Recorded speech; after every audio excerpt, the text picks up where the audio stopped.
Hey folks, so today we are going to be covering kind of a lot of loose ends and kind of little things, and then also we're going to be um, doing a little bit of a fun project, which is basically, hopefully it's not too loud, uh, getting this turret system working where when pushing this button you can take out the enemy AI, and also can injure yourself in the process as well. So you'll notice as well that we took damage from the enemies, so that's going to be tying up a system that we designed in a previous tutorial.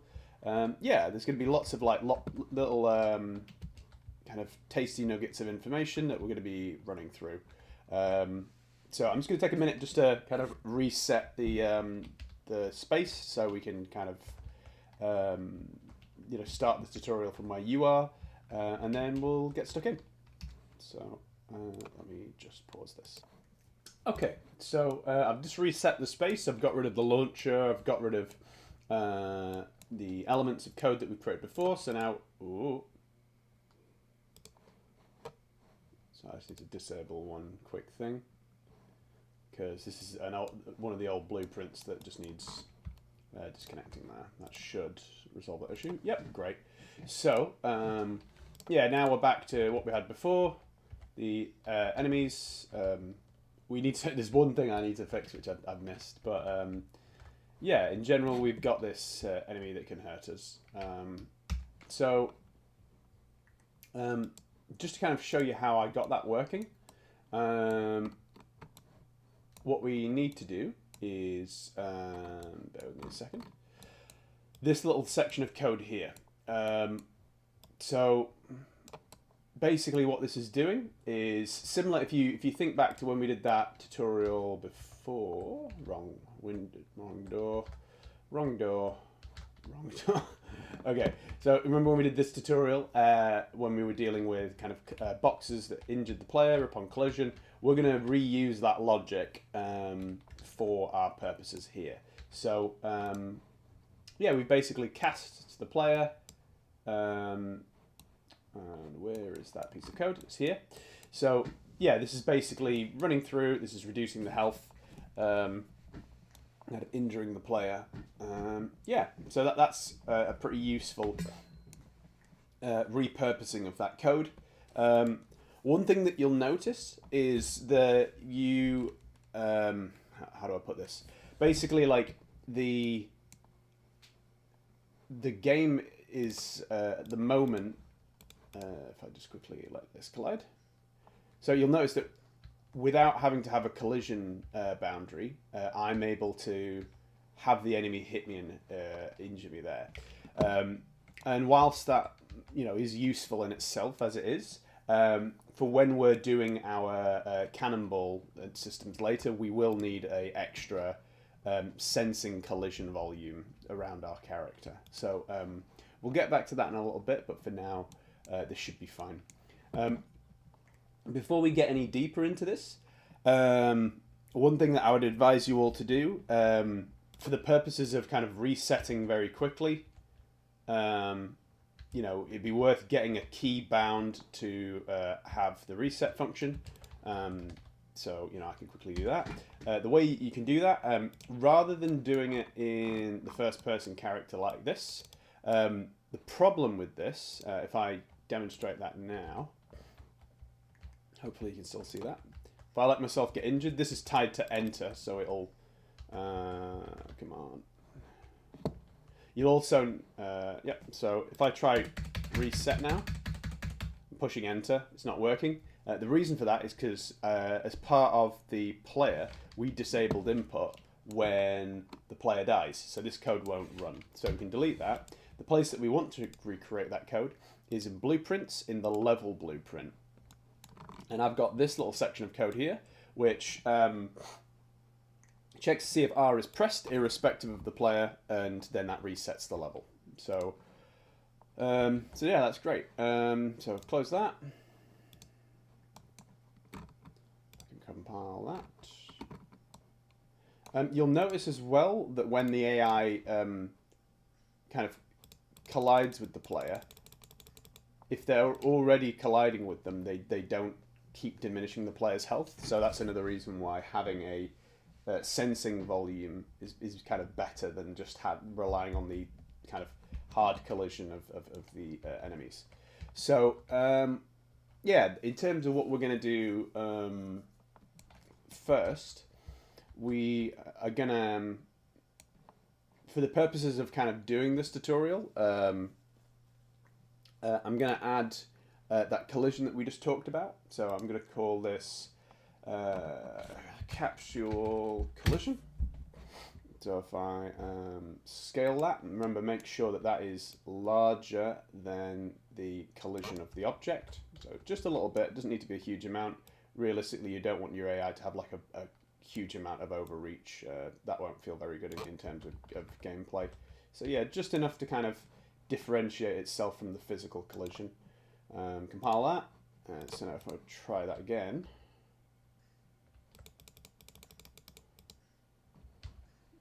that works nice and reliably.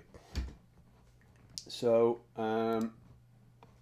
yeah, the only thing that you might want to consider as part of this is if I introduce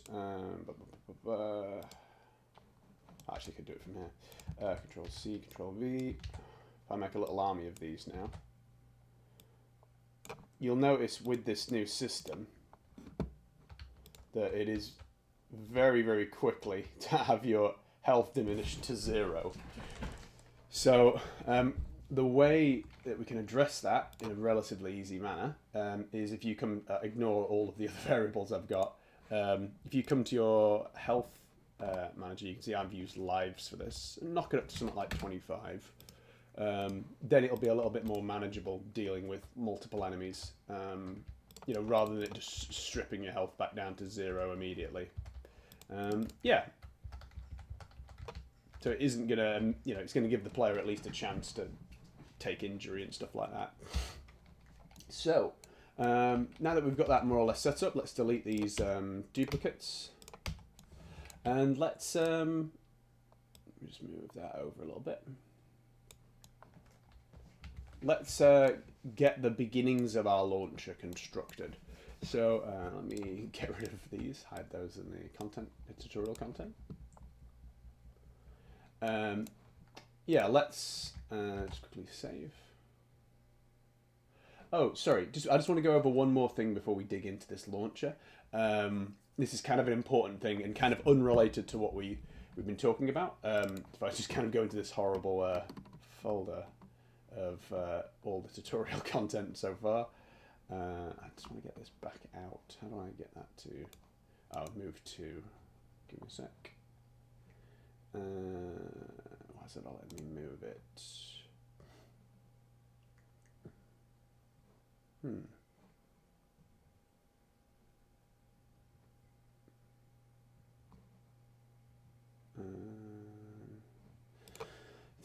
Can't be bothered. Okay, so in our game level, you can see whilst I'm in here, I don't have the health bar unlike the other level. So the reason for that is that I have created a specific first-person character for the gameplay sequence that you're going to create. And the reason I've done that is to avoid a situation where you end up overwriting your tutorial content by editing the same first-person character. And yeah, that's, you know, could cause you a lot of problems when it comes to the deadline. So realistically, I would strongly recommend that you kind of you know, come to your content browser, default content, packages, first person, blueprints. You make a duplicate of this first person character. You know, once you've got everything you need for the tutorials, duplicate it, and then, you know, remove or add any content you wish. But, you know, just dragging that into the space to make a duplicate of this new version, and just saving yourself the faff of making, you know, the mistake of destroying your logic by either deleting the wrong one or something along those lines. There's already been like students that have come to me who've had this problem, so please be wary of accidentally deleting, you know, elements of your code. Yeah, so now we've covered that. I just wanted to make sure we had that sorted and covered before we continued. So, save. So, let's get back to our launcher. So, the first thing we're going to create a blueprint class, which is going to be an actor. We're going to call this, I'm going to call this Catapult because I'm running out of names. Or maybe Ballista. I think that's how you spell ballista. I can't remember. Might be an L. Let's throw an extra L in there. Okay. So yeah, like so we've got our ballista here. If I kind of pop that open. So what I'm going to do to begin is I'm going to add a component, and that's going to be a cube. So that's going to be the thing that we're going to be launching from. And what we're going to do as part of this is we're going to turn off collision for now. So if I just compile that, I'm going to just drag that into there, and I'm going to bob this object in the space. So yeah, now that that's sorted, that's great. What we can do, which is a pretty straightforward piece of logic. Once we've got the cannonball created, so let's do blueprint class, create actor. We're going to call this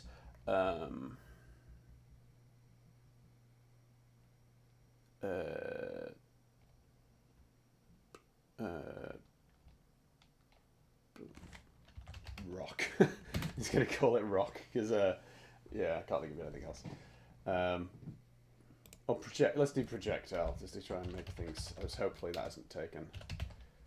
Yeah, projectile. Great. Okay, I didn't know if that would be available. So and then in here we're going to do two components added to this. So the first one is going to be a static mesh, which is going to be a sphere, and then we're going to do the second one, which is our collision sphere. So again, you won't see it outright. You'll need to either grow the collision or oh wait, if it's parented, that's going to be a problem. So make sure your collision isn't parented to your sphere. But you know, you could shrink that down to the point where this is visible, so you can see there. Or you could do the inverse. I prefer scaling it down so the projectile isn't so kind of comically large. And then the only other thing we want to do within the projectile is we want to simulate physics. And it's up to you whether you want gravity to be active. I think I'm gonna leave it on, just because you can get a little bit more fun effects out of it being active. So yeah, if I compile that and then come back into the ballista, I can trigger an event that will kind of create and spawn that object. So if I search in here for spawn actor from class, and then if I search for that class, so projectile, so not first person projectile, just projectile. Make sure everything's still recording. Cool. You know, we can now create an actor from we can now create an actor, which is great. So what we're going to do now is if we compile that, we're going to get some errors. And the reason for that is because we need to indicate where the projectile is coming from, and we need to give it a location for it to be spawning in. So what I'm going to suggest we do, getting a big,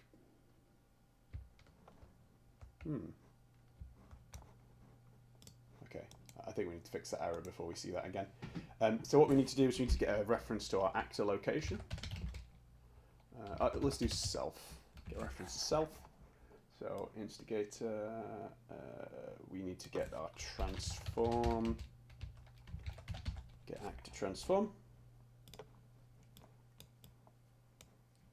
Connect that up, and hey ho, that should do the trick.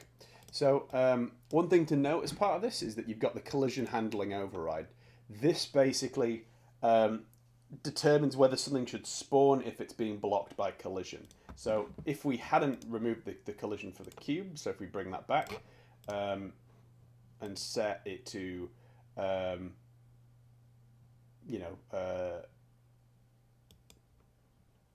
try to adjust location but don't spawn if still colliding, it should prevent us from seeing it should prevent it from spawning.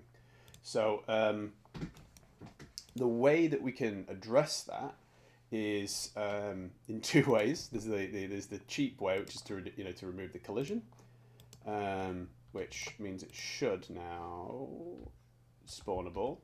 You can see that there. And let's actually get rid of this for now because it's getting quite obnoxious being chased around by him. Or there's the other option, which is quite nice, which is we can create an let me think of a way to put this. Basically, create like a place on the object. So we could do, let's say, if we create a little cylinder.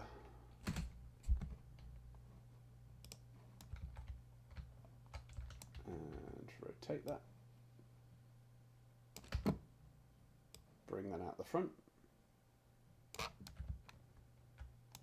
And we can also accompany this with an arrow to kind of indicate the direction of travel. So let me just quickly check this. Yeah, that is rotated by 90 degrees. So it looks like this is the kind of forward direction of the object. So we'll need to move this around the other side. Something that we do need to keep track of is the angle of objects. So line that up there, like that. So we've got this cannon now, and then what you can do is you could define like this main object as having collision, but then you could have this protruding object to not have collision. And have this as the place that the object spawns. So, yeah, we can do that in a pretty straightforward way. We can get a reference to our cylinder now.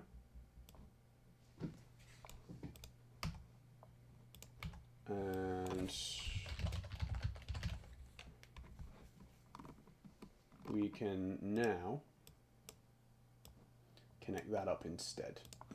And that should now mean that you can see where it's landed, that is now spawning from the location of that cannon. Yeah, so that should now mean that if that's just annoying me, let's nudge that over just a little bit. Yep, cool. Just scale it down a little bit. Yeah, that's a nice little cannon design there. So yeah, that can now be kind of refined and designed however you want. And what's good with this as well is that this is parented to this. So as this turns, you'll kind of have an indicator of where the turret is firing. And that arrow, what we can, why is that not letting me change? That's annoying. There we go. You can have that pointing out the front to indicate the direction of fire. So if I just save that now, we've got this projectile. We've got the ballista that fires. So what we need to do next is we need to make it so this object can actually be propelled and launched. So the way that we want to do that is we've got this here, which is similar to a cast, where we're getting the value of the projectile that's being created, which we can then edit the preferences of. So if I search for impulse, now I believe it's sphere. We need to choose some better names for these. So if we call this, just for the sake of simplicity, sphere collision. So that should hopefully make things a little bit easier. So this is going to add an impulse. So if I connect that across, You probably want to set velocity change to be true, so it actually kicks up a notch. Set that number to 10,000, something comically high, and you should. That may be too high. Let's try 1,000 or 100 maybe. That'll give us like a reasonably sluggish projectile, I believe. Yeah, so you can see that kind of spat it out rather than actually launching it. If we do turn off gravity, you'll get kind of more of a kind of. Oh wait, what did I turn off the? Oh, I turned off simulate physics. What did I turn off? Oh, it's for the collision. Okay, there we go. So that definitely should not have physics simulated for the collision. If you turn off gravity for the actual sphere itself, yeah, you can see now that kind of emerges from the cannon and launches forwards, which is great. So what we can do now, and that can be influenced as well, which is cute. So what we're going to do now is we're just going to add a very basic limit on our projectile. So coming into the projectile, we're going to do a delay of about, let's say, let's do a second. That might be a bit too short, but we'll see. And then destroy. Just keeping things nice and simple. So compile that. So now you can see that is, we need to adjust the this number here. So let's set it to like 5,000. That should give us a, oh, that was a big lag. Okay, I just need to adjust this camera so we actually see it when we spawn.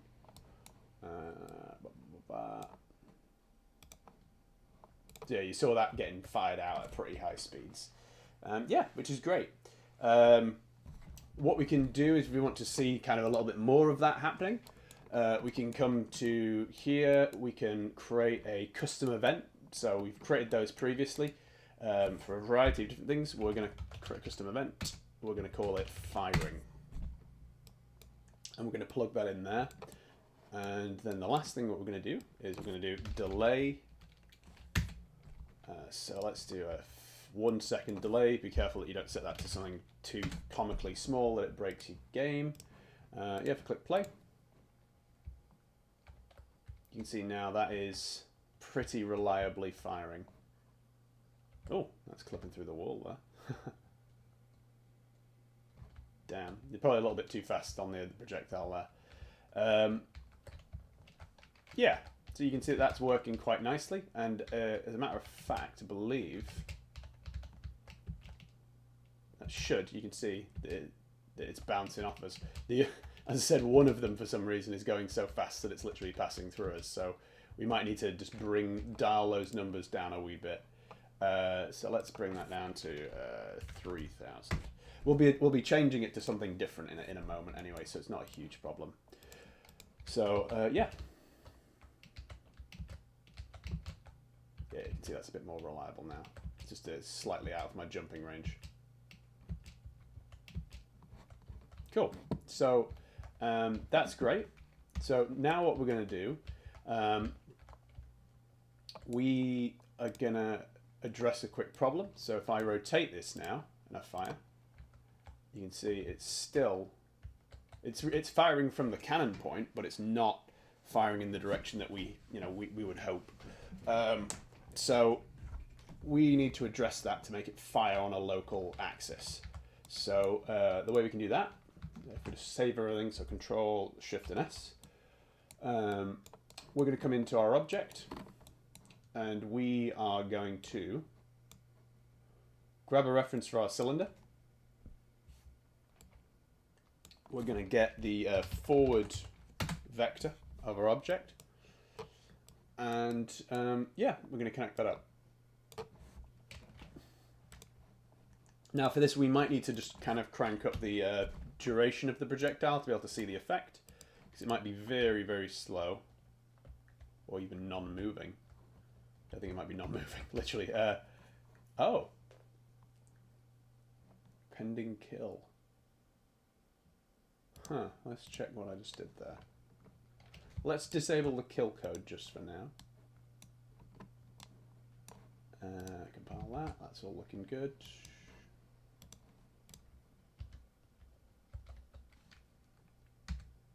Huh. Add impulse.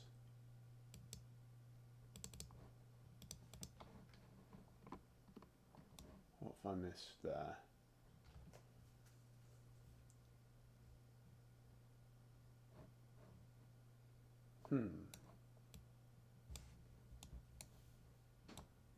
Let's try use the cube's forward vector, because technically it doesn't need to inherit the vector of the cylinder. As long as the cube is in line with that, that should theoretically work fine. Let's quickly check that. It's throwing the same error. Okay. Projectile is pending kill. Oh, I wonder if it's because of the... I think I know what it is. It's because we adjusted... Where is it? So it's this here. This code, I think, is still trying to run, even though it doesn't exist. So let's set that back to default for now and see what happens. There we go. Cool. So if I just set that to simulate mode, it's going to turn my screen green, but you can see it gets a bit weird when you're rotating it, but we probably just need to bring the spawn point forwards a little bit. You can see that that adjusts to the angle. Very slowly, but it does do it. So what we might want to do as part of this is within the cylinder itself, we might want to create a object attached to the cylinder which spawns it a little bit further forwards, because it looks like it's almost colliding. If we go internal, we might just be able to do this. Yeah, it might... Oh god, so let me just turn down the movement speed. Turn that down. Oh, there's a ball in there. Huh. Interesting.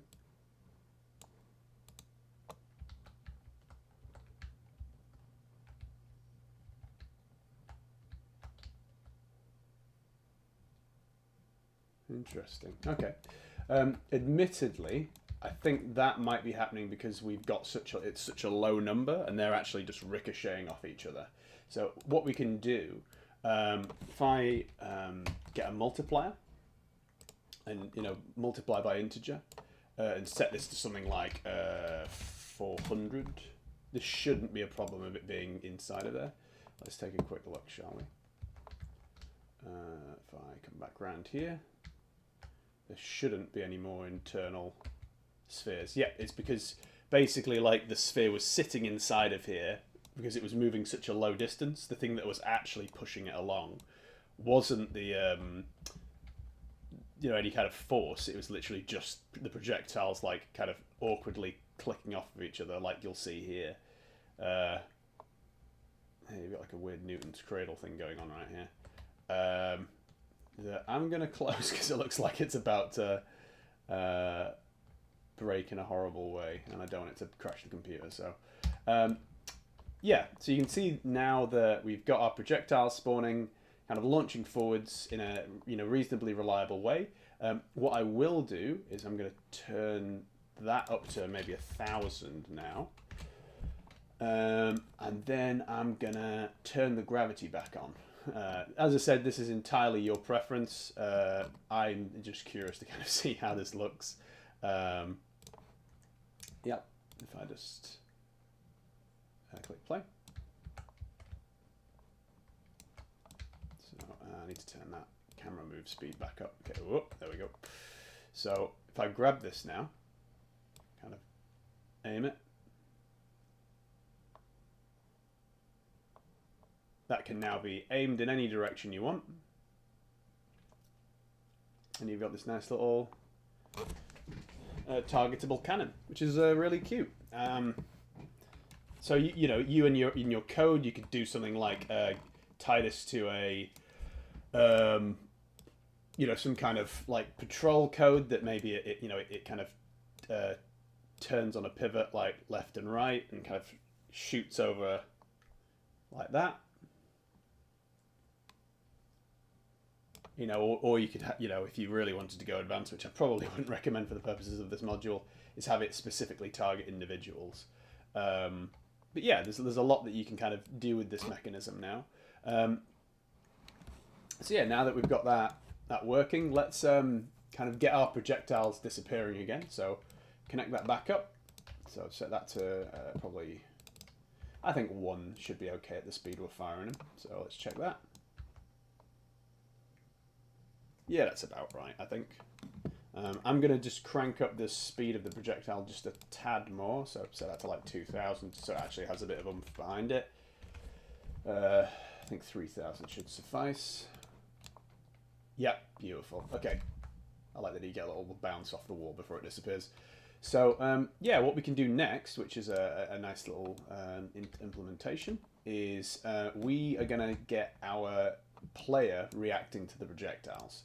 So if I go back to the viewport, at the moment, if I go stand in front of the projectiles, they just kind of, you know, hit me. Yeah, they just kind of hit me and bounce off me in various ways, which is, you know, might be something you want in your game, but for the purposes of what we're doing, we're going to have that as a potential hazard.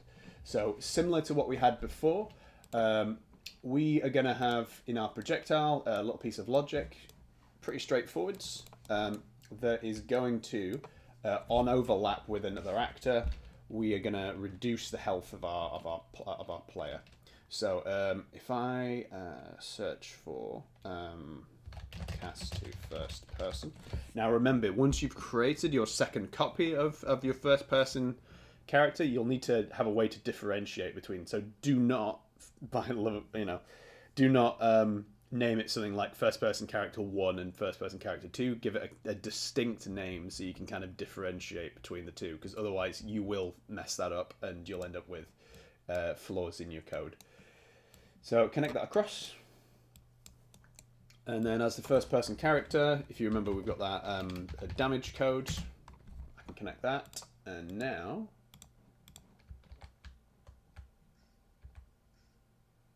my player gets hurt by the projectiles, which is great. So one thing that we might want to do, just to kind of make sure that this doesn't get called on the wrong actors, to give an example of that, if I quickly, no, that's very slow.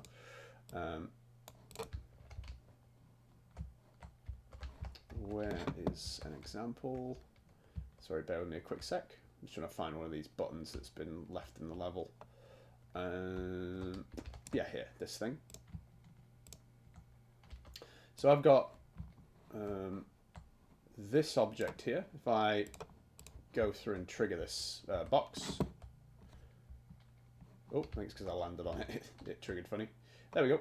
So I've got this cinematic event that creates this triangle out of the ground.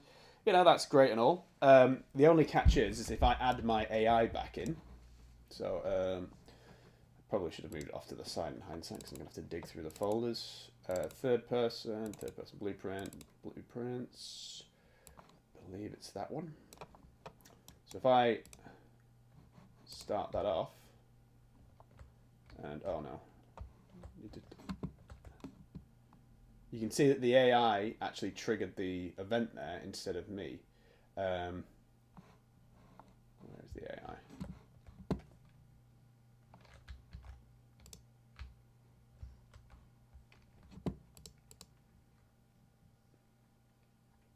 So let me try. So let's make it pretty explicit. Let's move it within range from the offset.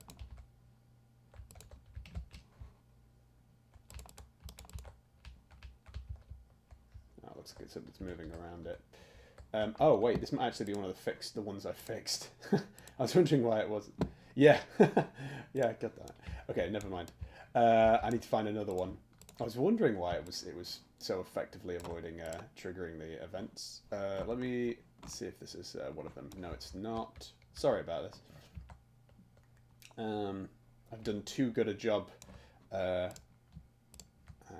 let me drag this one in here. That should hopefully be the right one.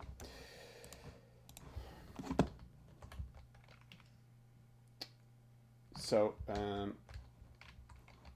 if I can get around this button without triggering it, which, oh, to be fair, the AI just got really quickly to it. If I do a simulate, possibly, let's try that. Oh, the turret is blocking the position of the enemy node. Let's try that.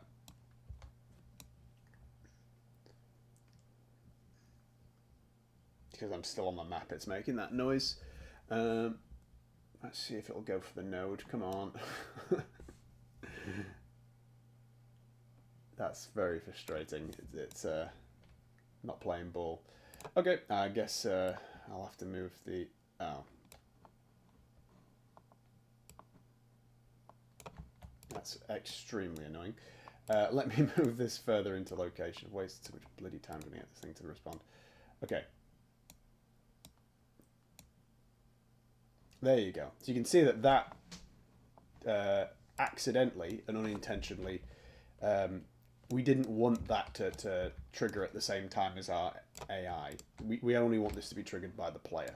So to fix that, we need to use something known as tags. So yeah, within our player and inside of our AI, there is a specific category that you need to access. It's really fiddly to get access to, and Unreal doesn't do a good job of making that area clear for you. If I go into the AI, I've already got a tag created in here, so it'll be a little bit easier for me. But if I come down to this category here, actor, for you, this will probably be closed off. So unless you search explicitly for tags, it's harder for you to find. So if I scroll all the way down, where was it again? Yeah, see, even I've lost track. Yeah, you can see I've created this tag called enemy. The reason I'm doing that is so I can specifically reference the different types of actors in the collision events. So I'm not just having to rely on what's collided with what. I can say like, what collision type is this? So I've got one in my enemy, and then I've got one in my player. So if I go to my player,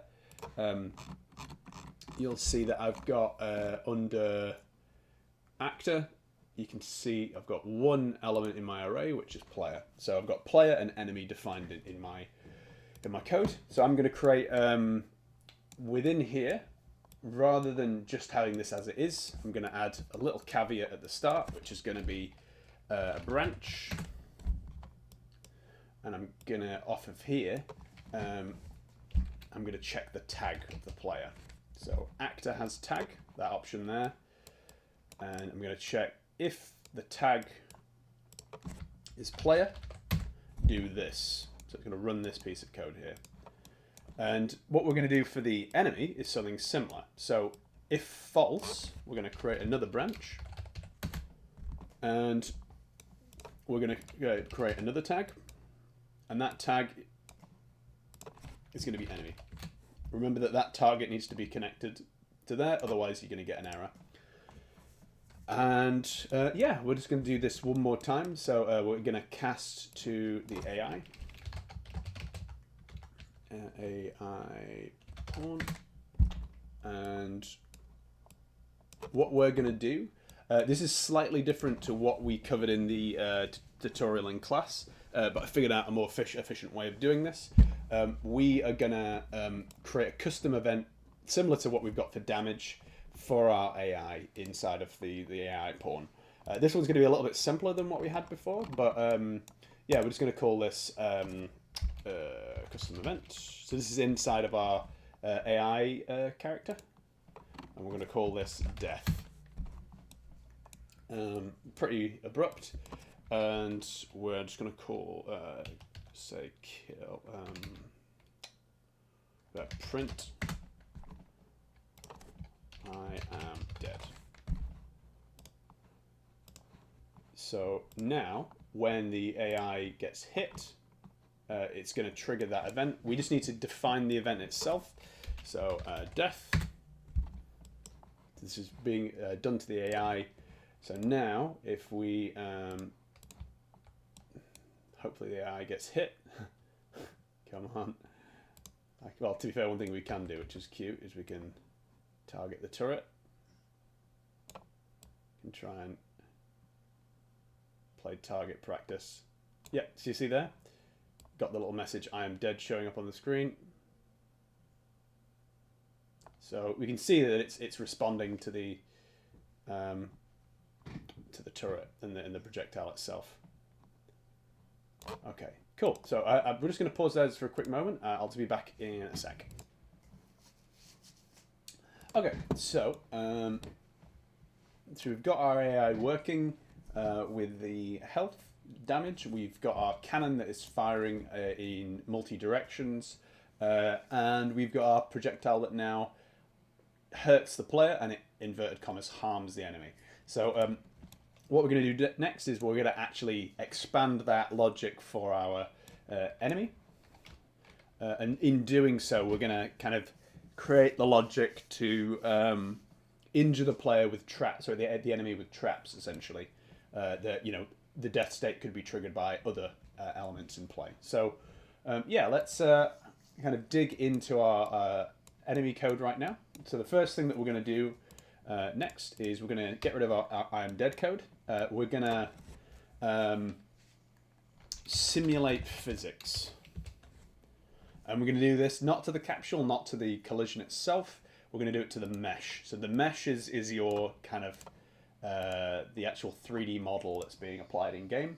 If we simulate physics, you'll see that we do get the desired effect, but not in the way that you expect. So if I try and target this AI, oh, a bit of a mare there. You can see that the AI was hit, but they just clipped through the floor, which you can just see them descending off into the ether there.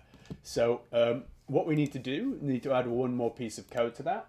So this one's pretty straightforward. So this is using our mesh reference, which is obviously to the 3D model. We need to actually get it to turn on collision.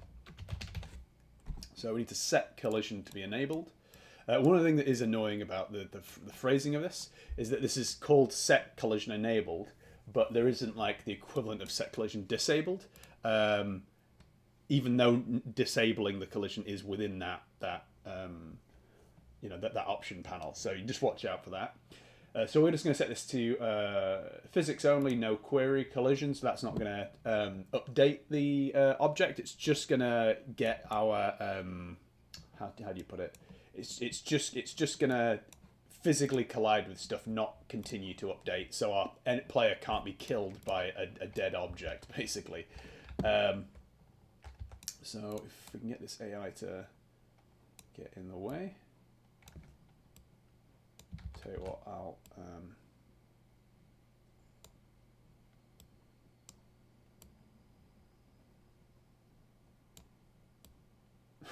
this isn't. There we go. So you can see that our AI has full-on ragdolled and is currently writhing on the floor, which is great. Yeah, so that's great. The only problem with that is if we actually kind of enable play and kind of go around, if we can coax our AI into the path of these projectiles, I think that might be a bit of a tricky feat. I'll tell you what we can do. We can just bring that down a little bit in terms of angle. That should be a little bit easier. There we go. So you can see that I can still be hurt by the AI's collision. So this is basically, even though the AI is dead, its collision is still active and chasing, you know, kind of pursuing me around the level, almost like a ghost, which, you know, you could use in a game if you wanted, but for the purposes of this isn't very useful. We need to disable its collision, both as the sensor level and then also the physical level. So the way that we can do that is relatively straightforward. So if we go into our AI, we can get a reference to our capsule, which is our sensory collision, and then we can get a reference for our main collision for our actor itself. So if I get rid of these, move those along, we're going to do set collision enabled for this. So we're going to set that to have no collision, and then we're going to do the same for this. And now we shouldn't have any issues with our AI trying to, well, colliding with us from beyond the grave. So it should be that there is no, they can send out as many messages as they want, but they're no longer here. They're essentially just in the background. Yeah, so that's good. Obviously, from a performance perspective, you'd probably want to not have 20 iterations of your AI knocking around after you've died. Oh wow. Okay, I'm trying to adjust that just a little bit.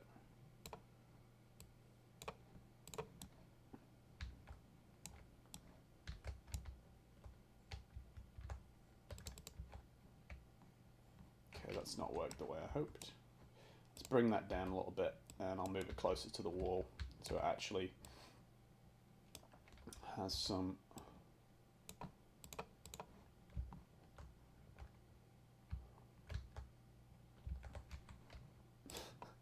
That noise is getting so annoying. I might just mute the audio on here just to save you all the sound, having to repeatedly hear that sound. Yeah, so you can see we've got this great little physics event now, and what's good as well is that we can quickly reset this because we've got our reset function.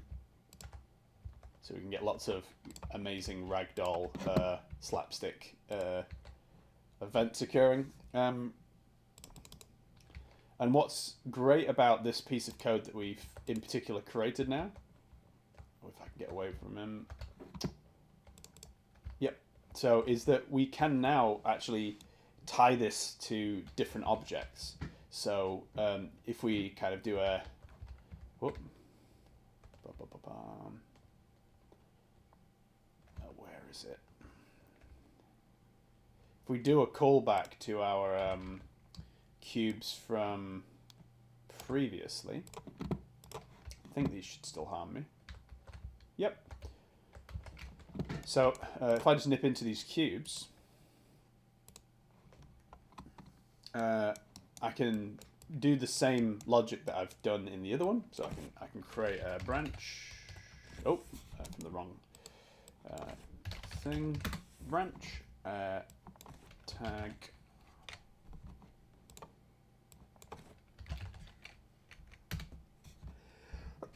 Oh, bless me. Got a little bit of cold at the moment. Yeah, so if I do the same setup for here, what's lovely with this is I've got my setup for my AI. So I've got my setup for my player now. And then if I do the same thing for the AI,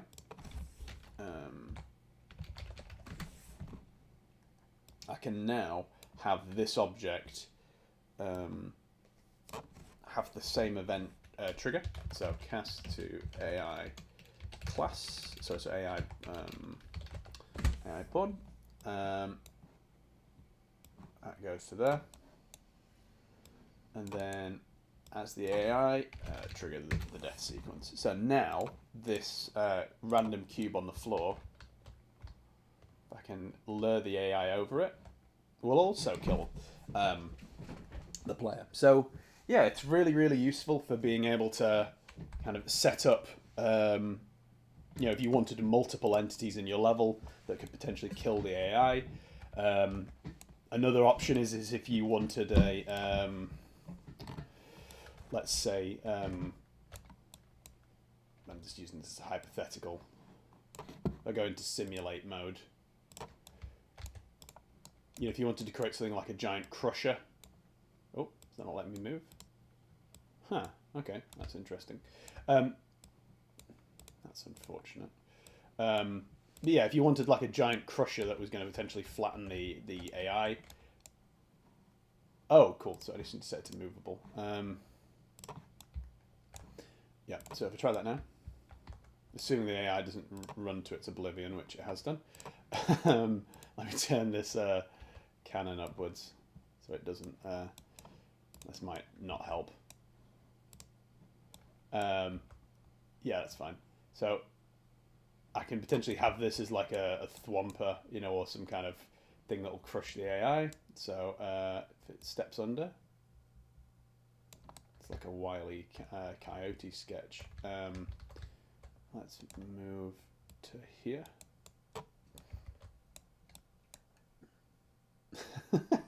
This AI is well and truly taking the mic. This is so annoying. There we go. Okay, I couldn't be bothered to wait around much longer. But yeah, you can see that you know you could tie this AI kill code to like a bunch of different events. No, missed them. Like that.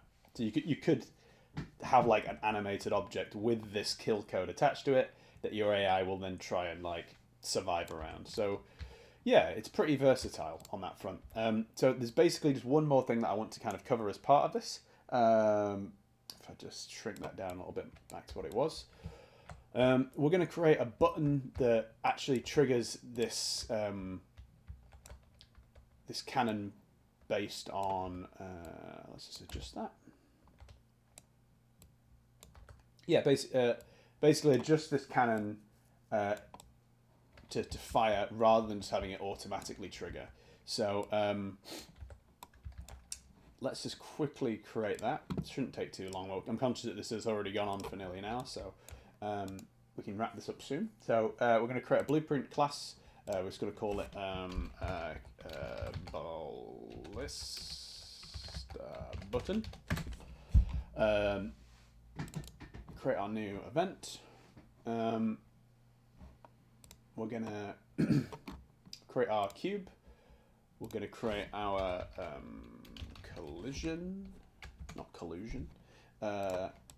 collision box for our object.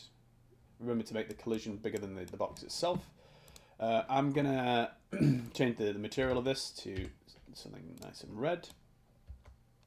And something I also want to add, which you saw in the original example, for the purposes of like tutorial design, or you know, it doesn't necessarily have to be tutorial design, but you could have you can use rendered text. So text render will allow you to kind of display text in your level. If you can find ways to do it through a UI, that's potentially a little bit more elegant. I know for submissions we tend to see a lot of people using just blatant text in the scenery as a means of tutorializing rather than trying to be a little bit more elegant with maybe lighting and level design. It's the equivalent of like a how to play page basically. But you know, you could that updates. Yep. You can at least make things a little bit more understandable in your space. Yeah, just by adding a little bit of text, and you can do this in the scene as well. It's pretty handy. So if I bob this in the level now, you'll see that I've got this nice little button that I can press, or well, I can look at. Yeah, so that's great. If I drag through, that didn't like that.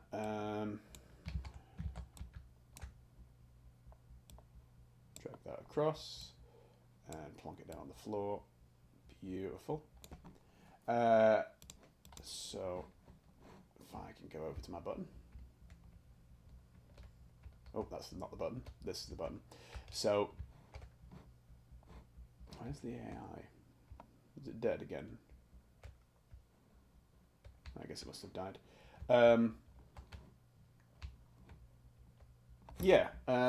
We've got that button now that we can push, which is lovely. What we can do now is if we go into our into our ballista, we're now going to disable the code that we created before. So this event begin play block, we're going to delete that. Or you can disconnect it if you want to keep it knocking around. And we're going to disconnect that there. So what we're going to do here is we're going to rely on this firing block here that is going to trigger based on whether the player pushes the button or not. So if I come back into, I can get rid of the damage cube, button film, we can get rid of that. So in our ballista button, we are going to create a, this is something that we have covered in a previous tutorial, but I just want to kind of go over it again just to kind of give you, the reinforced knowledge. We can reference the ballista, but the problem is that this will trigger every ballista in the level rather than just the one that we want. So if I put, let's say, another 2 or 3 of these in the level, very janky angles to one another,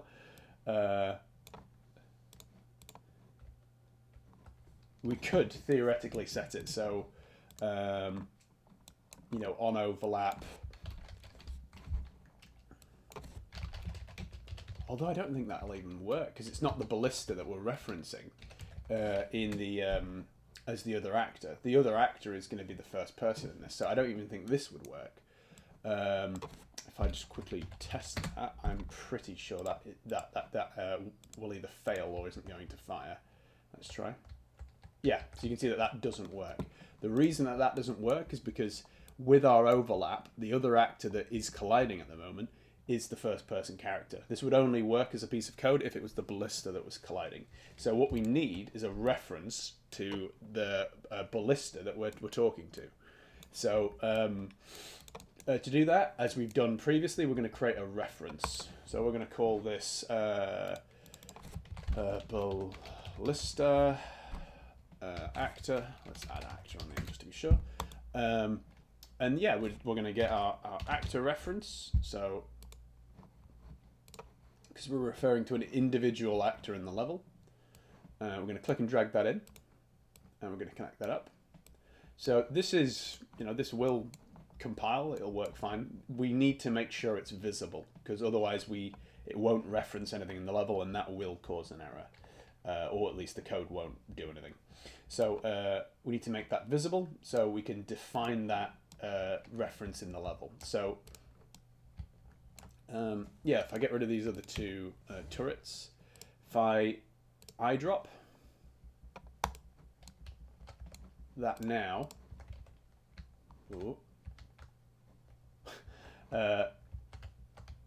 fires when the button is pushed. And what's nice about this system is the current setup should mean that in kind of very again, to use the reference Wile E. Coyote style, it should mean that the AI can also trigger this function. So if I just watch and wait, I don't know if that's aligned up correctly, that I might actually miss. Oh, I think the AI might have killed, yeah, they've killed themselves. Okay, I'll delete that box there. One thing that you might want to do when you're playtesting this stuff is you might want to, what we did in the tutorials previously is we moved the nav mesh. We moved that into the sky so it stopped the AI from moving, so you can kind of playtest these things a little bit easier. So the AI comes for me and gets taken out by the button when they accidentally activate it. Yeah, so yeah, that kind of wraps up like what we've been talking about. Yeah, if I just kind of chuck a couple of extra enemies in here just for a little bit of fun. There's a lot of different kind of things that you could do with this. Like if I literally just take the player out of the equation here, there should be a lot of AI accidentally getting themselves kind of slapstick style shot by each other. And yeah, like what's nice about that is I can create multiple iterations of these buttons. So I could have a button in this corner here, Oh, that's why the AI never came to that corner. It's because there wasn't a nav marker. I deleted it in the last tutorial. Yeah, and then I can get another cannon. Oh, I need to adjust that angle.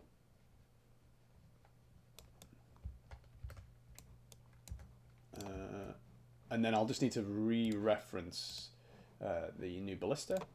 And what we should find, other than the fact that that is blocking that location.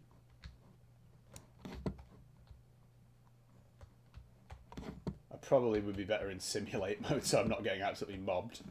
If I just bring that down a little bit more. And then stay in simulate mode.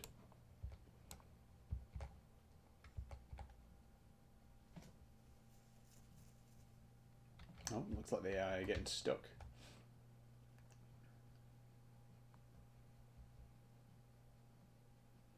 They've managed to not yet kill each other, which is awfully cooperative of them.